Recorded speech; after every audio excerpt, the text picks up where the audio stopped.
insulted your forefathers. How dare you do that? You have no idea what your forefathers have done to sacrifice for their posterity, you, not to apologize for them. Not to apologize.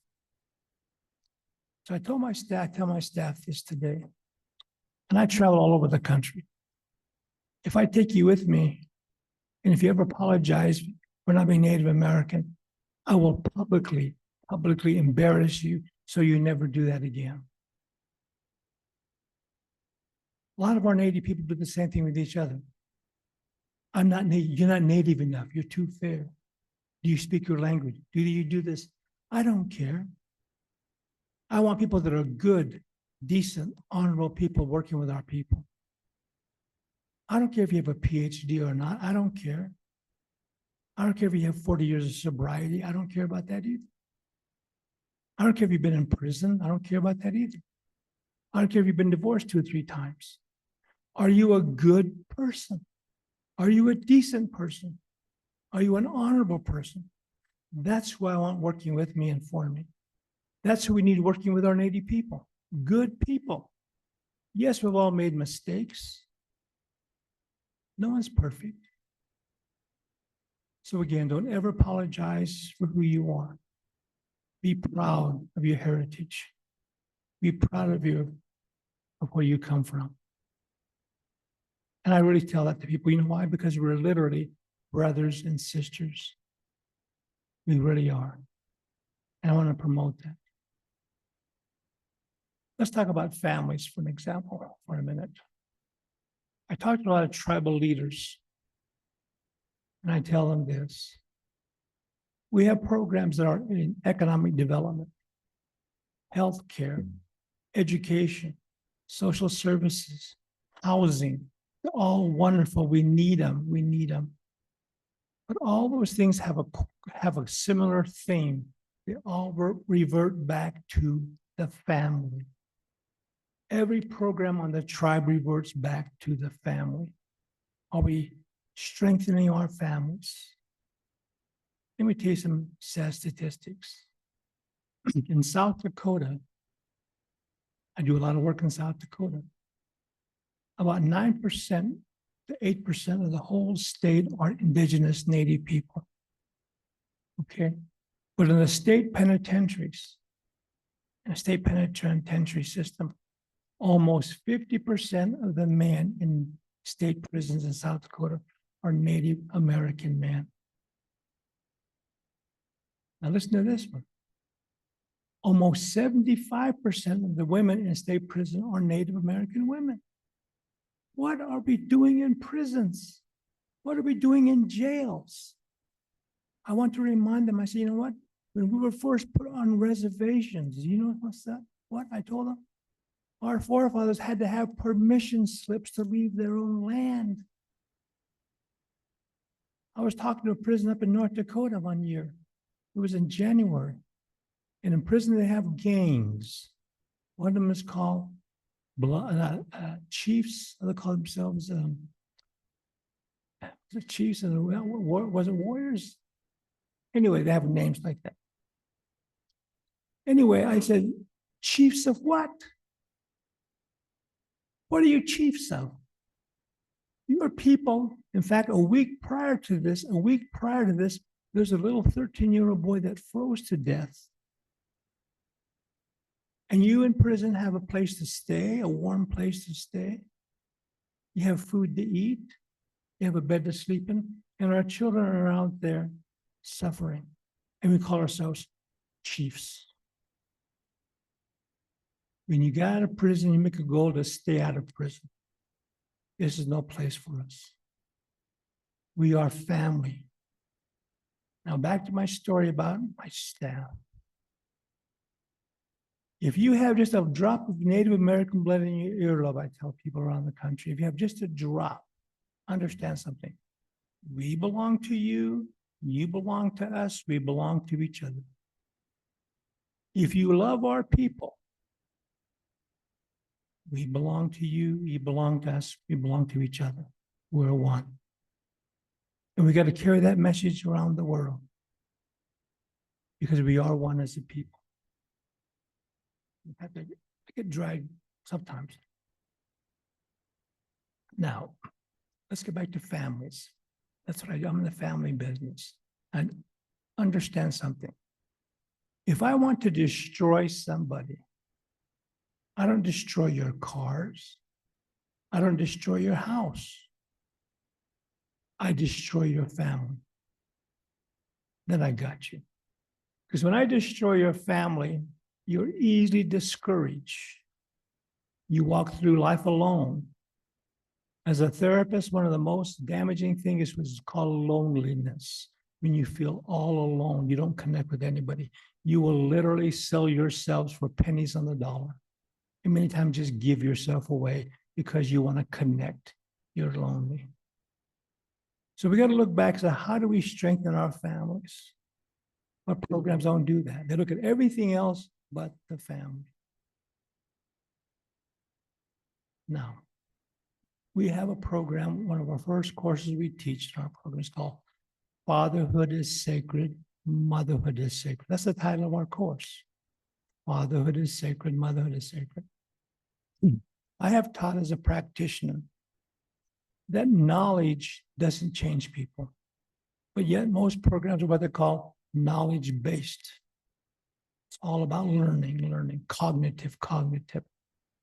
Have you ever had this experience? You talk to a person that's an alcoholic and you say, you should quit drinking. And they'll say, I know. You should take care of your family. I know.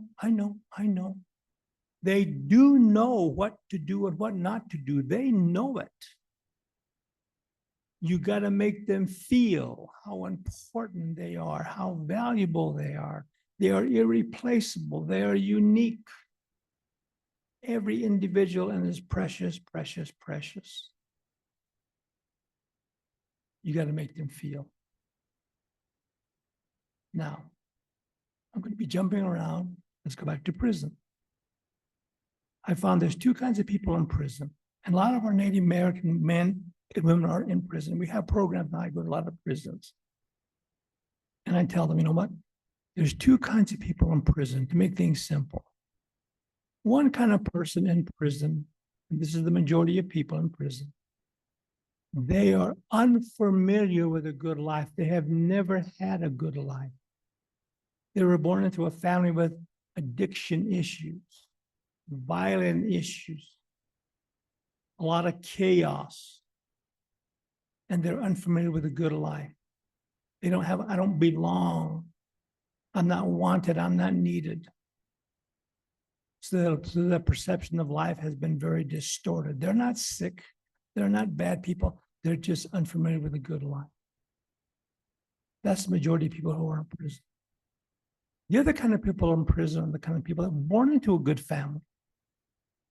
But what they did is they turned their back to goodness. They turned their back to goodness. There's a lot of reasons for that. One of the reasons is what they call curiosity. What killed the cat? Curiosity. I wonder how it would feel to drink. I wonder how it would feel to get high. I wonder how it would feel to sleep with my neighbor's wife. I wonder how it would feel. Curiosity. They turn their back to goodness. So remember, one type of people, they are unfamiliar with a good life. Others, they were raised in a good family, they turn their back to goodness. So we got to refamiliarize them, welcome them home, but everyone is valuable. I haven't talked to people who have committed murder. I say, you know what? I'm not the final judge. My job is to prepare you. Prepare yourself because he loves you as much as he loves me. He doesn't love what you've done, but he loves you. He loves you dearly. And your forefathers are delighted when you begin to change your life. They're happy. They're saying, that's my grandson, that's my granddaughter. My job is to prepare them to see that. Now let's go back to families. Remember, family is, I tell people, the family is the heart of our people. That's the heart of who we are as family. What happens to someone when their heart stops beating? They die. When our families are broken up and scattered, we're going to be dead as a people. We can sing the songs, eat the fry bread, but what we'll be dead as a people? It's just words. So we got to look at the role of father and mother. That's why we say fatherhood is sacred, motherhood is sacred. You know what? There are some people that take better care of their dancing regalia than their own kids. And they say, I'm traditional, but they neglect their children. I'm educated, I got a PhD, I got a master's. They neglect their children. You got to go back to the basics of our forefathers. Our forefathers suffered and sacrificed for their families. And if they didn't do that, none of us would be here today. None of us. So we have to remind each other. Now, I tell fathers and mothers this. Maybe you've lost your children, but it's never too late to go back. It's never too late to go back. And I'll help you prepare you to go back. Now let's look at the role of fatherhood and motherhood. I have a class and we talk about domestic violence. I never tell a man not to hit his wife. You know why? Because he already knows it. The law tells him that. You shouldn't hit your wife. And you know what? He knows that. I never tell a wife not to hit her husband because she knows that too. I want to have a deep appreciation for the person they marry, for their spouse, the mother of their children. So I tell the fathers this and mothers this. I'm going to teach you an old Native American way of life. And I says, it's nothing new to you. I'm just bringing it back to your remembrance. That's all I'm going to be doing. I say, because if you really value something, you take better care of it. Remember, I never tell a man that to hit his wife. He knows it. I say, you know what? What's the greatest creation of God, the Creator? What's his greatest creation? It's not the earth. It's not the universe. The greatest creation of the Creator, God, our Father in heaven, is womanhood. It's a woman. Why do I say that? I want the men and women to understand the importance of womanhood. I say, let me explain to you why the greatest creation of the Creator God is womanhood. Because it is the women that renews life. A man can't do that. A woman renews life, and she bears children. Not only that, when she bears children, a woman sustains life. She would traditionally breastfeed that child. Man can't do that. Only woman can. So she renews life and she sustains life. And it doesn't stop there. She brings beauty to life. If you've ever been to a man's apartment, it's just a TV and a remote control and a chair. It's all there is.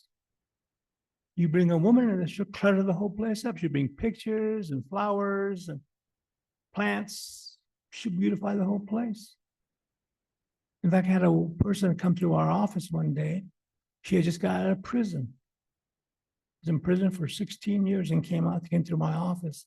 And she walked to the office and she looked around. She says, I can tell this is a woman's office. That's a man's office. This is a woman's office. Women bring beauty to life. Men don't do that. Okay? Now, it doesn't stop there. Every time a woman gives birth to a child, she has renewed purity and innocence back to the earth. Can you imagine how strong and powerful that is? She has renewed purity and innocence back to the earth. I say, well, I'm teaching you Native American 101. We got to share this message with the world. The greatest creation of God, the Creator, is womanhood. Now, what's the strongest thing on this earth? What's the strongest thing? It is not politicians. It's not armies. It's not gangbangers. You know what the strongest thing on this earth? It's the soft, tender heart of a loving and caring mother. There's nothing stronger than that. Nothing. And I'm teaching what you already know. I tell my people. I say, let me tell you some stories. During World War II, when our young soldiers were invading the beaches of Normandy and Iwo Jima, they were being wounded and they were dying on the beaches and they were crying because they were dying. What were they crying for? For their cars? They were crying for their mothers. They were crying for their mothers. Women, understand the strongest thing on this earth is your loving and caring service to your families. There is nothing, absolutely nothing stronger than that. And our kids have to understand that. And we men and women have to understand that. Value the heart of a loving and caring mother. Because you know what? When I go to schools, I tell these young kids in school, if you don't learn anything from me today in school, understand this. Don't make fun or criticize your mother. You know why? Because when you get in trouble, you're going to run home to mama. I tell the people in prison, don't ever criticize your mother. Because when you get in trouble, I can promise you, you're not running to your gang members. You're running home to mama. Am I right? It's true. Now, we men need to understand that. We need to value the greatest creation of God, the Creator, and the strongest thing on this earth. Now, women need to understand that too. But now we're being bombarded by saying all this is not important. It is. We got to tell the world, hey, we've been listening to you guys for the few non-natives for the past 400 or 500 years. You know what I should teach? I taught at 3 universities. I taught Gestalt therapy, psychocybernetics. What the heck is psychocybernetics? I've taught a lot of other theories too. And I came back to just teaching the gospel. Simple. And you know what? The Book of Mormon is the book of our people. All the content I get in my literature comes from our forefathers, the Book of Mormon. It's true. We're a nonprofit organization. We have never had $1 from the federal government for over 20 years. Most nonprofits would never survive without federal support. And you know why? About 20 years ago, I wrote a grant. The first book the first course is called Fatherhood is Sacred, Motherhood is Sacred. We talk about a heavenly parents, not just a father, but a mother. And the government says, you can't do that. We talk about prayer. They says, you can't do that either. And we were put on the blacklist. The Native American Father and Family Association was put on the blacklist, and we found out we were at the top of the blacklist, where the government would not fund us because we talked about God, we talked about prayer. But you know what? We flourish even with no federal fund, no money from the federal or state government. Now over 350 tribes work with us today. We've been blessed. And we talk about the importance of family, importance of the role of father and mother. I wrote another course on domestic violence. I tell my fathers this: if you really want to get strong, you get the support and endorsement of women, mothers. Because if they believe and trust in you, they will always have your back. Am I right, ladies? But you got to earn it. You got to earn it. I tell my men in prison this: if you call yourselves really traditional Native American men, if you really call yourself, I don't care about your song or about the length of your hair. Those are all nice, yes. But if you really consider yourself to be a traditional Native American man, all women, regardless of their race or age, should feel safe in the presence of a native traditional man. You should feel safe in their presence, not threatened. And we got to bring that back to our people. Because there's so much domestic violence going on. So if you call yourself a traditional Native American man, all women should feel safe in your presence. Where did that come from? It didn't come from me. I'm just reminding you that. Now, fatherhood is sacred, motherhood is sacred. Native people believe in sacred things. Burial grounds are sacred. Certain mountains are sacred. Certain canyons are sacred. Certain animals like buffaloes and eagles, oh, they're so sacred. But we have missed the mark by not identifying the two of the most sacred things on earth, and that is your role as a father and your role as a mother. There's nothing more sacred than that. And it doesn't stop there. Fatherhood and motherhood, you know what? They are honorable and noble professions. You may be a teacher or a police officer or a doctor for 20, 30, 40 years, and then you retire. But guess what? When you die, you're still going to be someone's mother or father. So, and every tribe, I work with over 400 tribes in North America, and every single tribe believes that life continues after death. Every tribe I work with, that life does continue after death, which tells us that when you die, you're going to be looking for your mother and your father. And when you die, your kids will be looking for you. So fatherhood and motherhood are not just, I'm a mom, I'm a dad. No, they're honorable and noble professions. And fatherhood and motherhood are sacred. But yet people don't talk about it that way. We do. I want our men and women to feel the importance of their role as a parent and their role as a spouse. Because I ask them questions, can a family really be happy when mom and dad are always fighting? It ain't gonna happen. If mom and dad are always fighting and quarreling, there's no happiness in that family. And you can do all the prayers you want, all the smudgings you want, all that kind of stuff. If mom and dad are fighting, happiness goes right out the door. Now, let me tell you how people, in my program, I talk about the miracle of change. How much time do I got? Anybody tell me? How much time have I got to talk to 2 o'clock, is it? 2 o'clock? Okay. There's all kinds of ways people talk about change. But you know what? If you really want to change, I tell them, this is not a theory. It's not a modality. It's a law. It's a law of change. And that is this. It's called truth. You must love the truth. Who's the father of truth? Who's the author of truth? It's our Heavenly Father.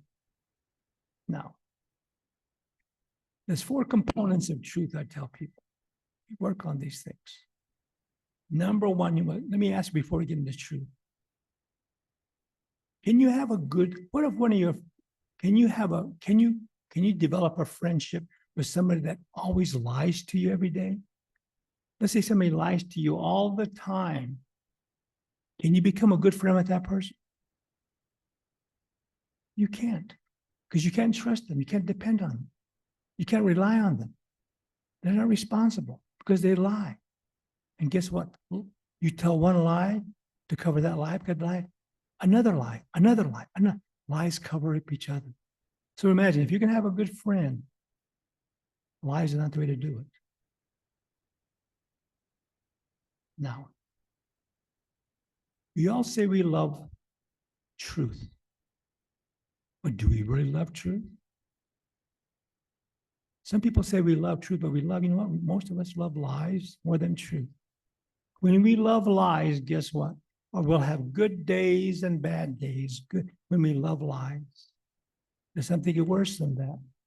When we trust in our own lies, we trust our own lies. We don't have good days and bad days. We're going down south.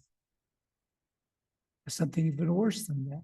Is when your lies become your truth,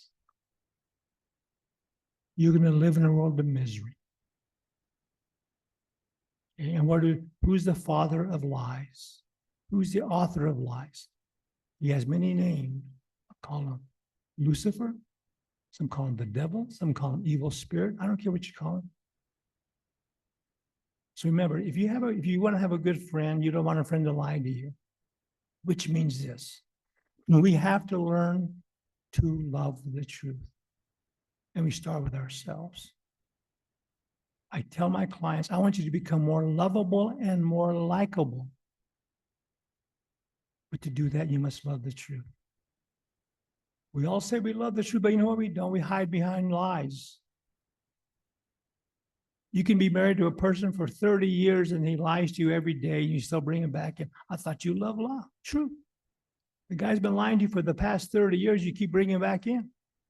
Are you happy? You lie to yourself. We lie to ourselves. And a lot of us do. I mean, me included. Now, there's different basic elements of truth. Number one, you must have a real desire to find the truth. Now that can become kind of scary. You know why? Because science can lie to you too. Governments can lie to you. Religions can lie to you. Traditions can lie to you. I like to tell a story about traditions. I'm half Navajo and half Hopi. The Navajos are afraid of the dead. You really have a lot of superstitions about the dead. So when you go through you get your Navajos in, you raise your hand. Any Navajos in here? Right or wrong? If you go to the Navajo reservation, if you see a house or a hogan or a trailer that has been abandoned, chances are somebody died in that place. So they just abandoned it. There's all kinds of reasons. They have all the kind of, but they abandoned it. Well, when I was a young boy, my grandmother, she got old and she got sick. And we took her to the hospital there in Fort Defiance, and we says, something's wrong with the grandma. The doctors checked her for a couple of days. They said, I'm sorry, but she's just old. She's about 90 years old. She's probably going to die. So she wanted to die at home, so we were going to take her home to our home on the reservation. So her sons knew she was going to die. They thought she was going to die. So instead of putting her in her own house, they built a summer shade outside. So when we brought her home from the hospital, they put her in the summer shade because they didn't want her to put her in the house. Because if she died in the house, I have to abandon the house. But guess what? My grandmother didn't die for 3 more years. They made it nice. They put an installation and a rug. Even traditions can lie to you. Even your own husband and wife can lie to you, mom and dad. So you must have a desire to find the truth. And that's why when Brother Echo Hawks this morning said, prayer. Ask him, is this true? If you really want to change, you must love the truth. And that's a self-exploration you have to do on your own. And don't lie to ourselves either. Because when you lie to yourself, you're not very likable. I have relatives. I love all my relatives. You know that? But there's some I just don't like very much. You know what I'm talking about? You love all your relatives, but some you don't really like. You know why? Because they're the ones that lie more than anybody else. When you lie, you criticize, you complain, you blame, all this goes on. All kinds of drama. Now, number one, you must have a desire to find the truth. And there you may need some help. Number two, you must have the ability to recognize truth when you see it, when you hear it, when you feel it. When you recognize truth.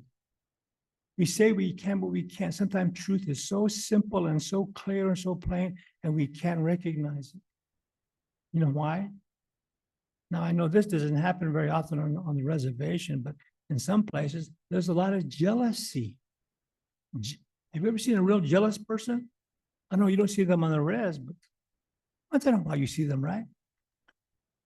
If you're really jealous, you can't recognize nothing. What if you hate somebody or hate something? You can't recognize truth. What if you're drunk or high? You can't recognize truth either. So do you have the ability to recognize truth when you hear it, when you see it, when you feel it? And if you need reassurance, do it the old native way. Ask him. Prayer is powerful. I told the federal government this. They say, can you take God and create out of your curriculum in prayer? And I says, no. Every tribe I have worked with, from coast to coast, from boundary country to country, every tribe traditionally believes in the creator of God. Every tribe. I said, how can I take them out of my curriculum? And I said, you know what? Tribe people, Native people, we are a praying people. We are, even most of our songs are prayers, our dances are prayers. How can I take them out of my curriculum? I can't do that. And when I told them, I was a keynote speaker at a national conference called SAMHSA, over 1,000 people. They pulled me aside and they said, can you say nothing about the creator, nothing about God or prayer? I said, I can do that. And then somebody says, why can't you take them out of your curriculum? I said, I can't do that. This is what, can you change the words? Can you change the word to higher power as opposed to creator God? I said, no. I said, a 747 jetliner, that's higher power too. I'm not going to take them. He said, can you change the word prayer? Can you change the word prayer to meditation? I said, Indians, we don't meditate, we pray. I said, even our songs, our dances, how can I take them out of my curriculum? I can't do that.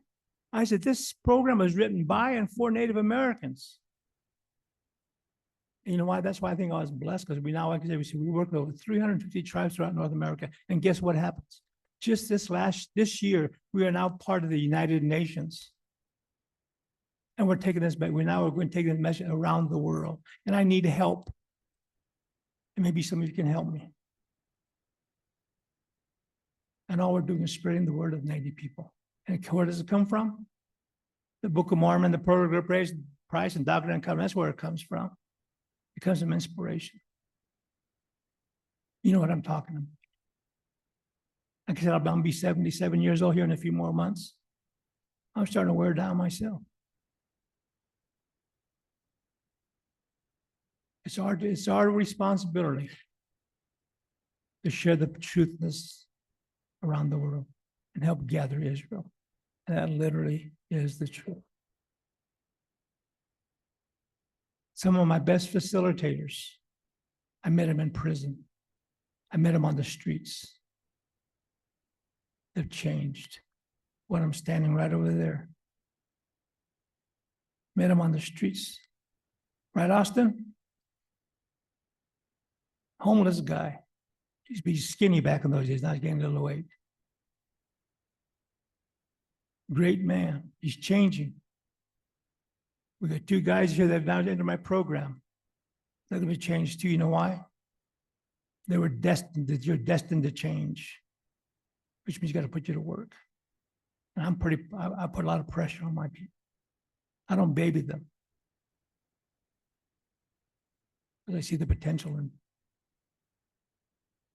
Now, back to truth. Remember, the first one is what? A desire to find it. Number two, do you have the ability to recognize it? And three, now do you have the courage, not guts, the courage to accept it? And when you accept it, it means you're going to start changing. And there's a process in doing that. Can you accept it? And the fourth one is this. Now, can you communicate it? Because communication is an art, it's a skill. If you say, God, Al, you're getting old and ugly, well, that's the truth. Well, can you say it nicer than that? Without offending me or hurting my feelings. So communicating truth it's an art and a skill. So you don't turn people off. You want them to get more, they want more and more truth. And the last one is now, can you show it? Or can you live it? It is a law. You will change. and you will improve, and you will even flourish in life. Doesn't mean you'll get rich, but you'll flourish. You'll have happiness, and you have prepared yourself to go back to meet your heavenly parents. Anyway, we as Native people have a great gift. We were preserved for a reason. I always tell this, and I'll close with this story. I tell my people this, you know what? Native people are a favorite. We are a favorite people of the Creator God. We were a favorite. We had to work. We had to suffer, but we were His favorites. Let me tell you why. I have 16 grandkids, and I love them dearly. I love them all dearly. But I have to admit, I have one or two favorites. Okay. One of my granddaughters, she wants to, ever since she was a little girl, she wanted to be with grandpa. She wanted to entertain me. She would let me work. She wanted to do everything for me. Even today, she comes to my house. She wants to make me happy, make me root beer floats and stuff like that. When she comes into the house, first thing she says, "Where's grandpa?" Looks for grandpa. He comes up and hugs me and kisses me. She's a teenager. She still does that. How does it make me feel? Makes me feel good. My other grandkids come, "Hi, grandpa." They go, "Shh." But not this one. Come to see me. You know why? You can see why she's one of my favorites. I don't love her anymore, but she has earned my favor. Now, why do I tell you that? Because our forefathers, I tell my brothers and sisters out there, my Native brothers and sisters, you know what? We were once the favorite people of the Creator, of our heavenly parents. You know why? Because we helped each other. We loved each other. We cared for each other. We protected each other. We earned His favor. We got to go back to that. We're here to protect, care, love, and each other. And get off this, "I'm more Indian than you." Get off it, and get off it now. Love everyone, not just the one of your color, but love everyone. Because you know what? I tell people, someday you're going to have grandkids that are just as white as a white can be, or as black can be, and they're still part of us. Don't push them away. They got to connect. And it's our job as brothers and sisters to welcome them into our family. And don't criticize, don't condemn them, don't belittle them. Because you know why? They'll feel like, I can't go any place. No one cares for me. And what they do, they go on the streets and looking for love and acceptance. That can't happen. That's happened long enough.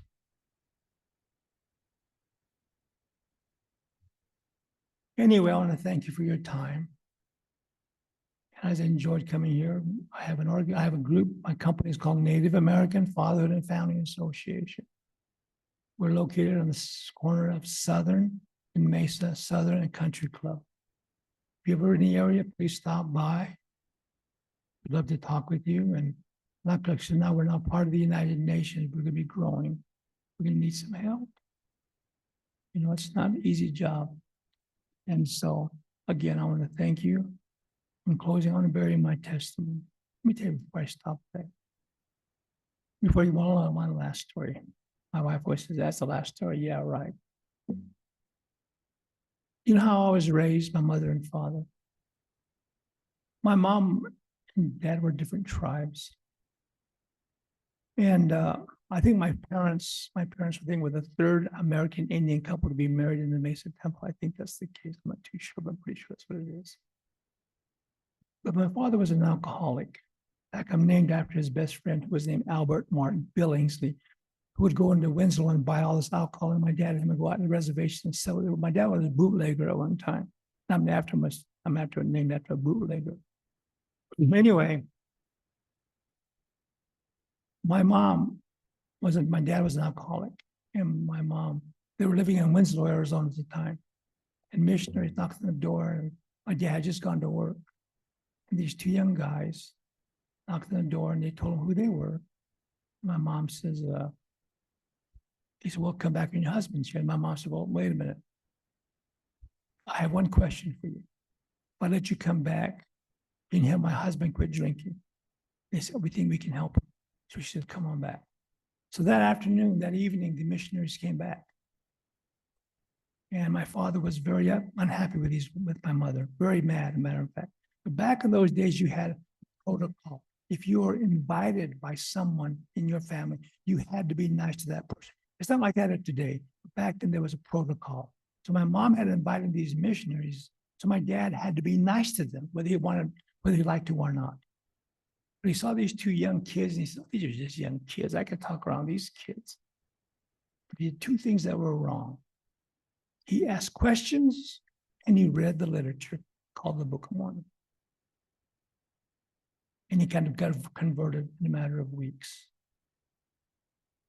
Okay? And this is how he raised our kids, his kids. He said, be proud of your heritage. Be proud of your nationality. Be proud of your gender. Be proud of who you are. But he said, listen, kids, before you're a Hopi, before you're an American, before you're a Navajo, before you're an American, you're a Mormon. That's how we were raised. Pretty powerful coming from two raised out parents. Yeah. And I thank them. Someday when I see them, I'm going to thank them. And I'm going to thank for the people that fellowship, because it wasn't easy back in those days. And someday soon we will see all of our relatives. And we're going to rejoice. So I tell my fathers and mothers this, I'm preparing you to see your relatives again. So when you see them again, I want you to go back as a wonderful, great person. They'll all be happy to see you because you've done something great. Now again, where you start within the walls of your own home. You make a goal and become determined to be the best father, the best mother you can possibly be, the best wife, the best husband you can possibly be. And that's how you help your people out. People always say, go get an education. I'm going to go home, help my people in education. No, you make a goal to be the best husband, the best wife, the best father, the best mother. That's how you help your people out. You know why? Because you become an inspiration to people around you. And you start when? Right today. Not tomorrow, today. We are blessed with a great lineage. We have a great book that's part of our heritage. Let's read it. And let's come together again next year and celebrate our mission here on earth.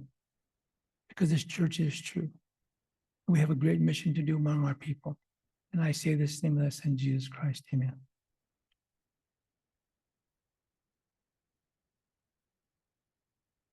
Thank you. Thank you, Albert.